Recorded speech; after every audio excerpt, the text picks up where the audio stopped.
రా. అమ్మా,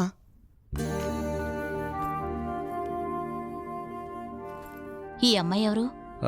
fast track ఆఫీస్లో నాతో పాటు పనిచేస్తోంది. నమస్తే ఆంటీ. నీ పేరేంటమ్మా? ఆంటీ శృతి. అది ఒక చిన్న ప్రాబ్లంలో ఉంది. హాస్టల్లో ఉంటే పాపం తనకు సెక్యూరిటీ ఉండదని ఇక్కడికి తీసుకొచ్చానమ్మా. కొన్నాళ్ళు ఇక్కడ ఉండొచ్చు కదమ్మా. సరే. రా, ఇలా ఇవ్వు. Hi Shruti. Hi. I'm Ravi Kumar sister Kausalya. వీడు నన్ను ప్రేమగా కవ్వు అని పిలుస్తాడు. అదే విధంగా మా అమ్మ కోపంలో ఆవ్ అని పిలుస్తుంది. వీడు మీకేదో ప్రాబ్లం అని చెప్పాడు. ఇంటర్నేషనల్ లెవెల్లో ఒబామా వర్సెస్ ఒసామా ప్రాబ్లమా? మన ఆంధ్రాలో తెలంగాణ ప్రాబ్లమా? ఛత్తీస్గఢ్ లో మావోయిస్ట్ ప్రాబ్లమా? జమ్మూ కాశ్మీర్ లో టెర్రరిస్ట్ ప్రాబ్లమా? ఇటువంటి ప్రాబ్లమ్స్ మధ్యలో మీకేంటి ప్రాబ్లం? నా ప్రాబ్లమా?